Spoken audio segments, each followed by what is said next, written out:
providing resources and comfort to caregivers. This is Caregiver Crossing. Happy holidays. Happy holidays. Hey, good morning and welcome. Welcome to Caregiver Crossing. Thank you all so much for being here. If this is your first time joining us, we're caregiving people. We're Caregiver Crossing, and it's a show brought to you by Joy's House, presented in partnership with Cardon and Associates, and we're here every week with you to talk about all things caregiving. I'm Terry Stacy. To my right is Tina McIntosh. To her right is Noah Taylor. Thank you all so much for coming. I'm talking I'm to supposed you to clap. Oh, no, thanks for having us here in the Joy's House studio. Oh, my goodness. Yes, it is a busy month for one and all.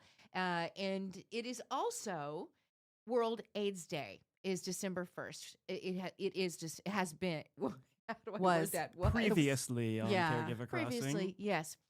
World AIDS Day. And have you ever known anyone that was diagnosed with AIDS? HIV. Or HIV? Mm-hmm. Yes. And Noah, you? You know, I can't say I have, but maybe that's because that people are really not so open about it. Well, and it's different than it used to be. I mean, Right. I think that's a generational thing. For Terry and my generation, AIDS was, getting AIDS was like, for me at least, the scariest thing to think about. It was terrifying. Yeah. And I think now there's so much has changed. No one wants a diagnosis of anything, but it's not a death sentence like it was. There are treatments for it. It was socially not acceptable. People were scared of you. I mean, I remember when Ryan White was diagnosed. Yeah. I can't remember the year. Do you have that year? I don't know the year. That would be the first for me to know of someone that was right here in our state of Indiana. He was was from treated Kokomo. so horribly. Absolutely vile. Through no fault of his own. He was through a blood transfusion. But the way that we were hearing it and learning about AIDS was it was within the gay community, right? Right. And this little boy is now diagnosed, and no matter how often or more clear they could have been about how he got AIDS, he was still treated as though he needed to be isolated and away from everyone and get out of our community, get out of our sight. Yeah. Because you're scaring us. It's a threat to us. No, it was like, don't drink after someone. Mm-hmm. Don't hold someone's hand. Don't breathe the same air. I mean, it was very, very scary. And it was like the fear, filled the gaps where there should have been information. But it was that fear driven. And it was the mid 80s. Yeah. So, for me, it was right before I went into high school, like shortly before high school. But why he still matters today, I have to tell you, so there's a connection to Joy's House here. Really? So, Ryan was a teenager. He was from Kokomo. You're right. It was a medical treatment for hemophilia. And when he tried to go back to school, people didn't want him there because they were afraid they were going to get it from the water fountains and, I don't know, making eye contact. But Ryan and his family said, no, we're not doing this to our son. We're not, stepping back and out of the way. And they helped with advocacy and get our country toward better education and better policy and just, I think, a more compassionate understanding of HIV and AIDS. But our connection, anyone? I don't know. I don't know. So Ryan's infectious disease doctor was Dr. Marty, who was a guest here at Joy's House. Oh, really? Yeah, and Doc was one of my, I'm not supposed to have favorites, but come on, Doc was. Seems like a really special person. How long ago was he here? Oh, it wasn't that long ago. And he was just a fantastic human.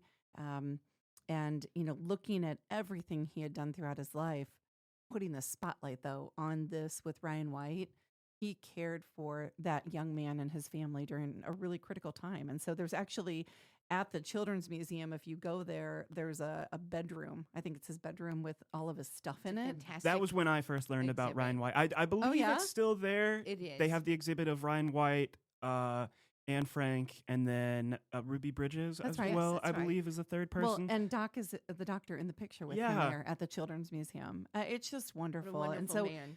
I Full think of compassion. What I think we should share now, though, is what HIV and AIDS means today. I don't know. Either of you? Well, I know that today there is consistent care for HIV. I know that there's not a cure, but it can be treated with different medical procedures. And many people living with HIV can live long lives now. But it is important that HIV cannot be transmitted through casual contact, touching, hugging, sharing space, sharing a water bottle, sharing the water fountain. It cannot be transmitted like that. It's amazing, like all the things that happen in the world that turn us against human contact, and it's really one of the things we want most. You know, Yeah. whether you're thinking COVID or influenza or whatever it is, like we get so scared. I don't know. I still think we have like traumatic response to things like this. You were going to say something, or Terry. knee-jerk reactions sometimes when we don't get all of the facts yet, and we just immediately we can turn on each other in a minute. Well, and I don't know who to trust. Right. Well, that's a great point. I don't trust everybody naturally. And so when and I'm so sorry to say this because, here we are with the radio show. By the way, this is Caregiver Crossing. And, Terry, you've been in radio and been a community personality for decades. I trust you. But if I know you. And I trust you because I know you. Right? Yep, there is a trust. And so, There's but a lot of people I don't trust. Like Noah. Well, Yes. you called him Louanne before we got on air, so That is my I don't middle think name. He trusts you, And I'm either. untrustworthy. So I am actually gonna switch gears here. You are listening, by the way, to Caregiver Crossing. I'm Tina in studio with Terry and Louanne over here to my right. Noah is his name, and Noah, you've got some exciting things coming up soon. I really do. So I joined the Indianapolis Men's Chorus earlier this year. So good. And we are getting prepared Thank you. right now for Loved it. our annual winter show. And it will be on December 19th, 20th, and 21st. There are 4 different shows throughout the weekend there. They are at Warren Central at the Performing Center there. Beautiful place. It really is. It's been there a long How time. do I get tickets? It's going to be an incredible show. I believe it's imc.com or just Google Indianapolis Men's Chorus and they'll take you Can right I bring there. a fat head of you? Please do. Yeah. Can I bring a cowbell?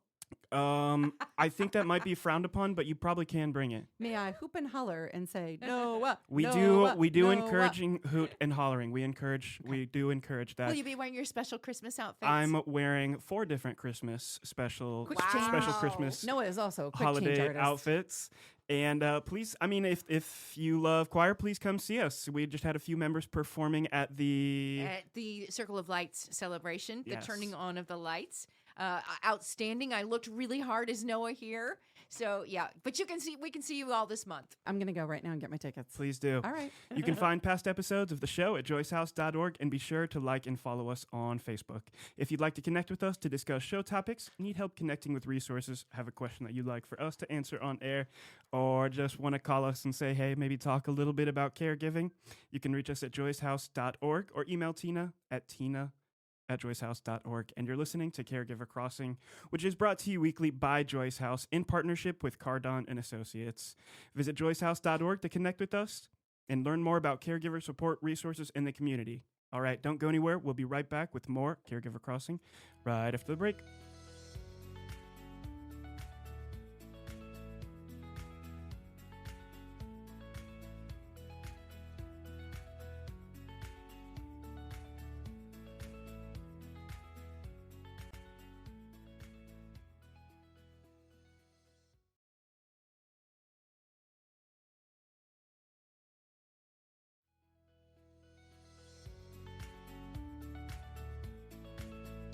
Hello, everybody. Welcome back to Caregiver Crossing. I'm Terry Stacy, along with Tina McIntosh and what we call Noah is here today. So weird. That's actually his God-given name. It is not Luann. This is so cool because, Noah, thank you for lining up our next guest. Joining us now is absolutely. Victoria Madtson. She is a supervisory special agent with the FBI's Indianapolis office, where she works on complex financial and white-collar crime. Her experience includes major fraud cases, and she frequently speaks publicly about the scams affecting older adults. We are so glad to have you here. Thank you for spending time with us. Well, thank you for the warm welcome and thank you for having me. You betcha. Based on what you see in your work, let's get right to it. What types of scams are targeting people the most right now? Absolutely. Well, I know we're coming into the holiday season, so Yes. there's always the websites that take your credit card information and don't deliver the goods, or you don't get what you thought you were getting. But I think the most important are the scams that take every dollar that our victims have. Those can include tech support scams where you think there's something wrong with your computer and they're Yes. helping you fix it. Victim.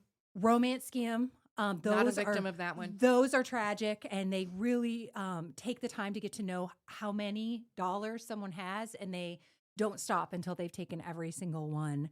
And then along the line of a romance scam, it's a little different of a scam, but it is government impersonation. So instead of thinking you're in love with someone, you think you're talking to the IRS, and you have this mystery tax bill that you're trying to make right. Yeah. And they really use that ruse to steal your money. It's terrifying to me. I mean, they're everywhere. And I feel like we talk about this on Caregiver Crossing. I feel like I'm a pretty intelligent person. I'm intuitive about things. I've almost fallen for them before. I mean, I got the one a long time ago that was, your electricity is going to be shut off if you don't pay your bill. And I was out of town and I freaked out and called my husband, and he was like, no, we're paid. That's not even true. And so when he called the guy back, the guy was so mean and said nasty things and hung up on him. And I was like, Wow. oh, you're a schemer and you're rude. You're an awful human. You're an awful human. Yeah. Yes. How do you help people? I mean, I recognize you do, excuse me, a lot of the behind the scenes work, things we don't see. So the big picture stuff, but what do you coach people on? Like, how do you know what's a scam and what's not? Absolutely. Well, all the scams have a lot of tenets in common. There is the deception. So I'm your cable company, or you have an unpaid toll. And but there's that urgency. And the urgency is going to be to give your information or pay money or both. Right now. If Right you don't do now. it now. You need to do it on the phone with me. Otherwise, it's going to double, or this is your only chance to avoid arrest. So there's the urgency. So I tell people there's very few things that must be done right now, and without thought, or talking to your spouse or your loved one or someone you trust. So if you have that urgent need for money that someone is telling you, take a pause. Like, there's no reason you must give them your credit card information or go withdraw $10,000 in cash and put it in a box for Or go get gift cards for $500 Absolutely. at CVS or Walgreens. So I think that's important to hear again. If we feel urgency, pay your Yes. toll right now. Give me your credit card information or your social security, whatever it is. If it's urgent, like it has to happen on this call, then we need to take a beat. Absolutely. Okay. Pause, talk to someone. And if they say you can't talk to anyone, that's a huge red flag, because everybody gets a chance, even if it's the law enforcement impersonation scam and they say you're going to be arrested. What do you get the minute you get a lawyer? Yeah. You don't, it's not a secret thing. It happens. We don't call people before we go and arrest them. That's just not how real law enforcement works. So if there's, threat, you mentioned the badgering. If the person from the cable company is, really, really verbally abusing you and threatening, and I know where you live, like, that's a huge red flag that they're not legitimate. All ages. Everybody can fall a victim to the scammers, the bad guys. But the elderly they're still so trusting. I'm still I don't know if I'm the elderly, but I'm still very trusting, but I've just gotten smarter because I have been taken advantage of too many times. But the elderly, it's a whole different ball game, because they'll even put, I understand, somebody's voice that says, it's grandma, it's me, and I'm in trouble, I'm in jail, kind of thing. But tell us about those senior citizens. Are they getting the more information how to arm themselves and prepare? I hope so. Like, that is a huge part of my job, both leading, the agents and the folks on my team, but also getting the word out there, because so many times when somebody has fallen victim, there's shame. They don't want to tell anyone. Yeah. Sometimes that makes it worse, but also it keeps their friend from also hearing that, hey, this happened to me. Don't let this happen to you. So I encourage people, spread the word. If you almost fall for it, or if sadly you do fall for it, tell your friends, tell the people that you interact with, because chances are they're being targeted. Because you mentioned, people in that 60 plus age group. Yeah. they're the ones with the most resources because they have worked and they have amassed, well-earned retirement savings. And so if you think of the amount of efforts by nefarious actors who it's their job to defraud people, this isn't something they do as a hobby. Yeah. They go to an office every day, they sit in a call center, and they just dial numbers. And as soon as somebody picks up, they start the scam they think that's going to be most effective. I think it's scary how it's hard to find these people too, right? Isn't it still very difficult to find the people that have done the bad deed? Absolutely. And prevention is the name of the game. Yes, the FBI investigates and we have offices in other countries, but the chances of recovering your money are extremely slim. And so I say, before you make that transaction, before you give them access to your bank account or put your money in a cryptocurrency ATM, stop. Gather your senses, and chances are you're not going to do it because you're going to be realized that you're a victim. All of those words scare me. When I hear you put them together. You're listening to Caregiver Crossing. You're hearing the voice of Supervisory Special Agent from the FBI Indianapolis office, Victoria Madtson. And I would want people to hear that again. Should people be embarrassed if they fall for a scam? Absolutely not. And why should they not be embarrassed? Because the scams are so sophisticated, and these are professionals in their trade. And sadly, their trade is criminal activity. Yeah. And I've seen it in my 17 years. The scams, it used to be a letter in the mail that had lots of typos and was pretty easy to tell, it was the Nigerian prince, that you won an inheritance. I forgot about the Nigerian prince. But now, is he still out there? Sadly, yes. But they have gotten so sophisticated, and just from what I've seen, and I don't, ever look down on a victim when they come to me for making those decisions, when that urgency and that fear is placed upon them, that very, very smart people, very sophisticated people in high positions have fallen victim to it. So if anybody out there has fallen victim, you're not alone. Yeah, I think that's important for people to hear. I think that is the number one reason that I've heard that people don't come forward is they're embarrassed as the victim. And so do they call 911? Like, is there someplace online they go? How do they report that? Absolutely. So if someone has been victimized, unless the threat actor is, they feel like they're in imminent danger, you don't necessarily have to call 911, but you can make a police report with your local police department. I also encourage victims to go to ic3.gov.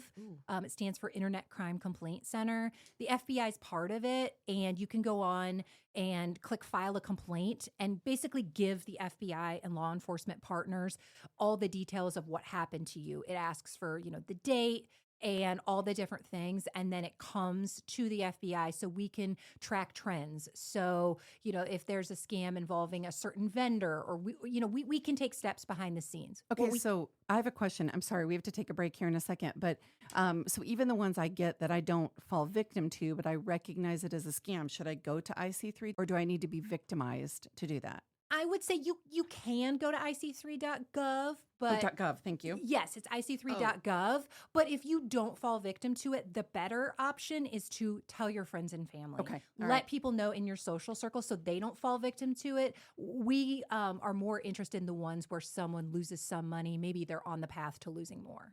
All right, that is Supervisory Specialist Agent with the FBI Indianapolis office, Victoria Madtson. And we're going to take a break. When we come back, she's going to help us understand what to do for prevention, which is most important. Very important. You're listening to Caregiver Crossing, a show designed for family caregivers and the people who love them. Caregiver Crossing is brought to you weekly by Joyce House in partnership with Cardon and Associates. We're here every week to bring you support, education, and hopefully a good laugh. Visit joycehouse.org to connect with us, hear past episodes, learn more about caregiver support resources in the community, and much, much more. All right, don't go anywhere. We'll be right back with more Caregiver Crossing.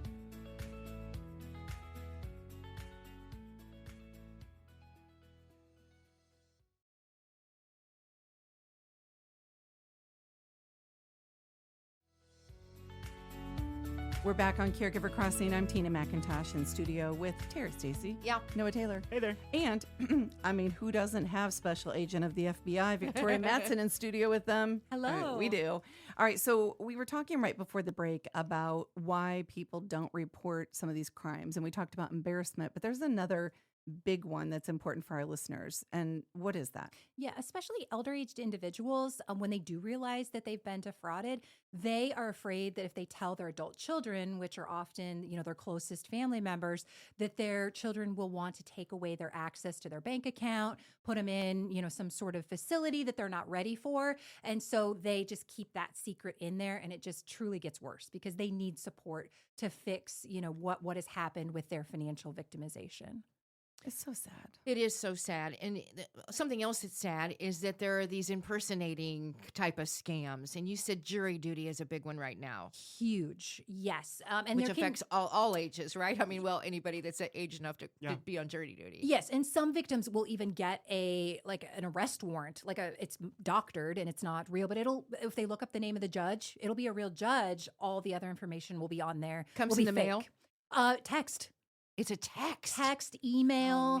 Oh, man. And they make it look like a quasi-legitimate sender for it. But yeah, it'll say, you missed jury duty, you owe money, or pay your fine and you won't be arrested. And people sadly pay the money because they just don't want to deal with it. And who doesn't, see certain notices that come through. But that's not how you make it right if you miss jury duty. When you delete that text, I get a lot of these things, and I delete and report as junk. Does that really do anything?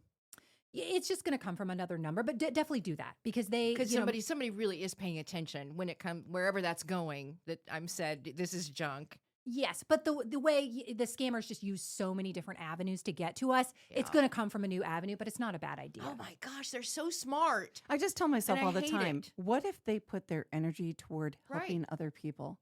Yes. Because these are smart folks we're talking about. They must be. I think they are. So, Special Agent Madtson, is there any way for us to prevent any of this? Because it feels heavy, right? It feels heavy and foolish. I mean, but what can we do? I think education, and depending what stage of life you're in, because I know we have a mix of caregivers and potentially some people are in that elder age category. So really just think of locking your front door when you leave or locking your car door. How are you protecting your finances? Are you, making sure you reset your passwords? Have you considered putting a freeze on your credit so people can't take out loans in your names if, there has been a breach that you've been involved in? Are you taking those steps to verify before you send out that payment for the overdue cable bill?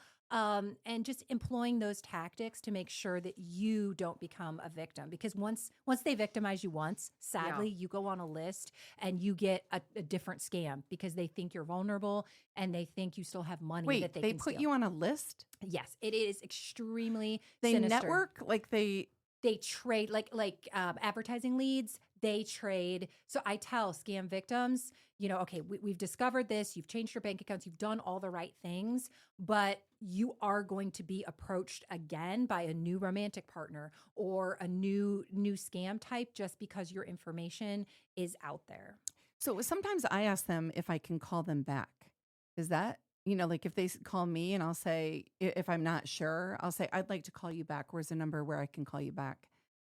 Yes, let me give a little twist on it. I recommend everybody keeps wherever they're getting their phones, if it's, a landline or whatever, a notebook, especially the grandparent scam. So if you get that information and you think it's maybe a scam, it's a really bad connection, exactly as you just said, get down all the information for it, but then don't do anything over the phone. Verify all the information. So if it's, in your instance, an overdue electric bill, get all the information, but don't take action while you're on the phone with them. Verify it through independent means. If they say they're your bank, call your bank from the number on the back of your debit card or some trusted method. Don't call the number that they give you. Is there any way to really prevent your phone number and your email address from getting out there? Sadly, it's just out there. It's just there, and there's nothing you can do to protect you. Are most of the scammer people, are they from outside of our country, or are they here too? A lot of them originate from outside the United States, but they have boots on the ground here.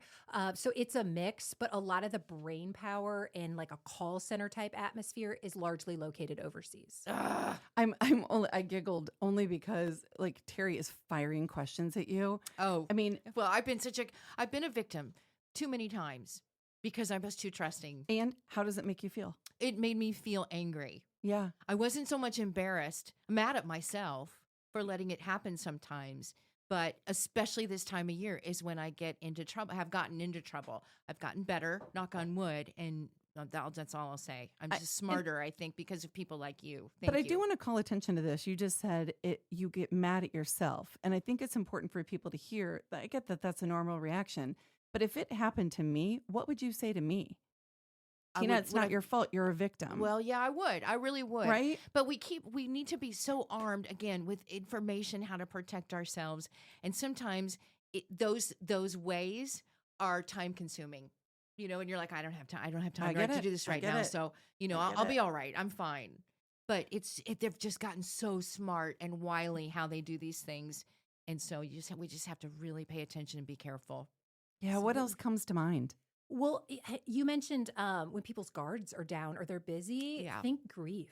We have everybody, when they lose a loved one, there's an obituary that says the people who they leave behind, those family members, especially the spouse that's still living, they get targeted by so many scams. It's sickening. Because they're grieving. Yeah. They potentially haven't handled finances. They don't know how all the bills get paid or how the IRS gets their stake in it. So especially if you know someone or you are going through a major life-changing event, just make sure they know they're going to be targeted and to take extra precautions, lean on those around them. I also encourage, if you have been victimized, tell your bank. Your bank can put certain precautions on your account to make sure that transactions don't continue to go through. So in addition to reporting it to law enforcement, also loop in your bank because they can help you with that. Yeah. And again, the place to report it, if you have been, you say defrauded. I like that better than victimized. I don't know. Feels different. That is ic3.gov, ic3.gov to report it there. You'll also want to file a police report. And once you get into trouble, it would have been so much easier for me at times to say, let me do this now to protect myself, because the time it took afterwards of getting in trouble is precious time lost. And it's days and it's everything. And it's things you don't think about now have to be changed. It's just so much better to take the time to protect yourself. I don't know why you're yelling at me. I will change every password. I'm still thinking about how angry I was. All right, I'll do it. Special Agent Madtson. You mentioned that. That's so important. The password is part of it all. Yeah, I don't know how to thank you. Like, this will help someone. It's priceless. It'll help us. And so thank you so much for what you do and for being here and just sharing everything. Yeah, absolutely. And there's a lot of great resources on FBI.gov that you can also check out if you want to read more, learn more. It really is something you have to maintain advocacy for yourself to keep your money where it belongs. If you want to give it to a charity, give it to a charity, but don't let it get in the hands of scammers. Awesome. Thank you so much for your time today. You're listening to Caregiver Crossing, a show designed for family caregivers and the people who love them. Caregiver Crossing is brought to you by Joyce House in partnership with the amazing Cardon & Associates, who actually got us connected with Special Agent Victoria today. So thank you, Cardon. With 20 communities owned, operated, or managed in the Midwest and more than 40 years of senior living experience, Cardon & Associates provides residents with the best senior living options and personalized service. Stay put. We'll be right back with more Caregiver Crossing right after the break.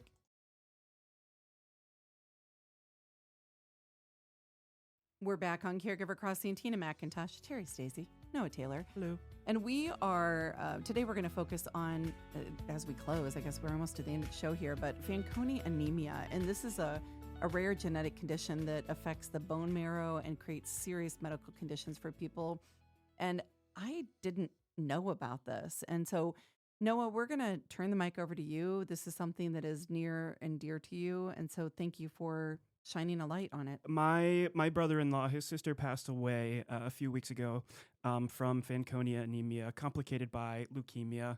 And we will get into what Fanconi anemia is, but I would like to take a second to honor Chrissy for a moment here. She was diagnosed in April 2025 with Fanconi anemia, complicated by leukemia.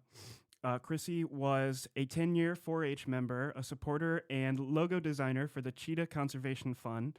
She was a familiar face at the Guy's Coffee Shop, and she interned at Big Cat Rescue in Tampa, Florida, and worked with Project Lead the Way while completing a master's degree through Miami University's Project Dragonfly. I mean, Chrissy was really a person for so much compassion and empathy for bugs and animals and all of the things that don't get our empathy. And I just want to share her story today in support of families living with FA and in honor of people who carry it with them. So Fanconi anemia, or FA, causes the bone marrow to produce fewer healthy blood cells over time. And when that happens, the body does struggle to fight infection. Fighting infection, manage bleeding, and staying stable through routine illnesses. Now, many children and adults with FA do need regular monitoring, transfusions, and in Chrissy's case, long hospital stays, and some eventually even do undergo bone marrow transplants. She was diagnosed in April. Yes. Yeah, that's what I was thinking. So it took her life pretty quickly. Yeah. I'm so sorry, Noah. Well, thank you. I really feel for my brother's family. I'm glad that we can bring a little bit of awareness of what FA is to some of our listeners of Caregiver Crossing. In her case, it did raise the risk of cancer, including, you're going to have to help me say this. Yeah, it's acute myeloid leukemia. So this is, I don't want to take away from Chrissy and your family and sharing about FA, but when I see this, my heart kind of sinks a little bit. My grandmother died of acute myeloid leukemia. My husband is living with chronic myeloid leukemia. And so unfortunately, I'm very familiar with AML and CML, but I had no idea of this connection. So please, if you can tell us more about what this Fanconi anemia is. I mean, really, it's a lot of medical care. It's so much medical care, and families have to track their lab results. They have to respond to infections that come on quick. I mean, even for for many of our caregivers who don't experience FA, really know this part of it. They have to adjust school, adjust their work and social plans, based on how fragile their immune system becomes at that point. And what's scary is even minor illnesses can become very, very serious. Their caregivers stay alert and most of the time overwhelmed. You know, I think about this time of the year, all the people I see with masks on. And, you know, there's always the debate. Does the mask work? Does it not work?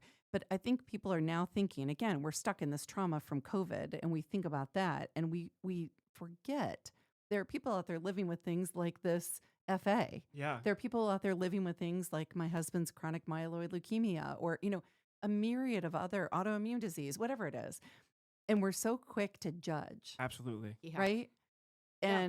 And not protect, Yeah. because we're very egocentric in the way we're made, and we're very, unfortunately, judgmental as humans, I think, often. And it's a good reminder for two things for me, Noah. One, I never know what somebody else is going through.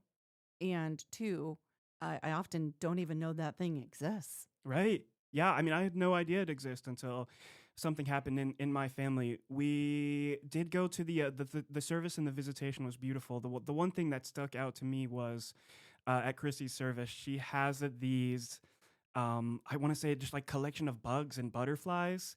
And the funniest thing, when I went up to my brother and said, I love the collection of bugs. Like, that's so cool that she was able to collect all these bugs, put them in a display case. And the thing he told me was, yeah, we used to call her all the time and ask if, like, we saw this bug in the house. Should I kill it? Should I squish it? What is this thing? Like, do I need to get it away?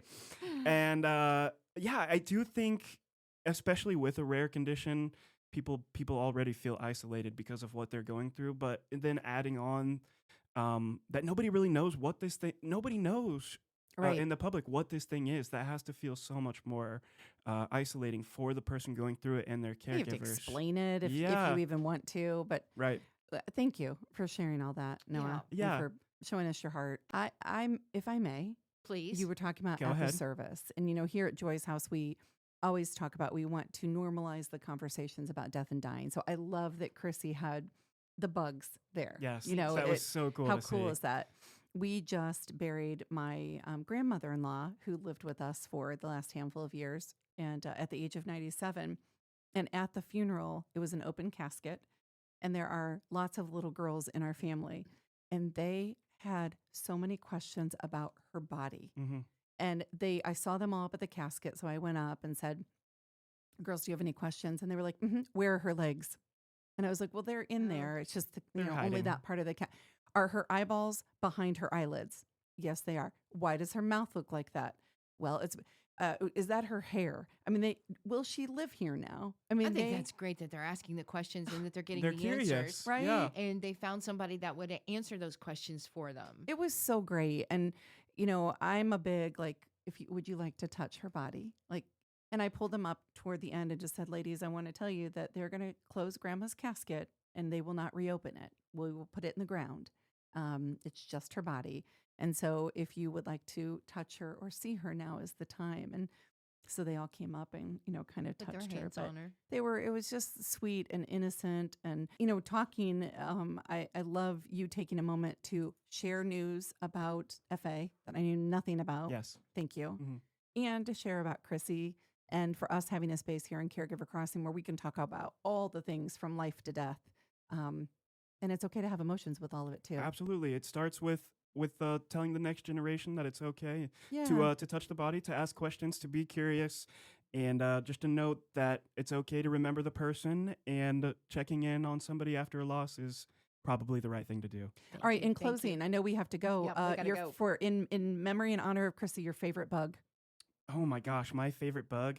I mean, I do love a praying mantis. I'm a They're daddy really- long leg girl. I do. I don't like spiders, but daddy long legs are pretty cool. Yeah, well, most poisonous, but they can't hurt you. I love them all, especially the stink bug.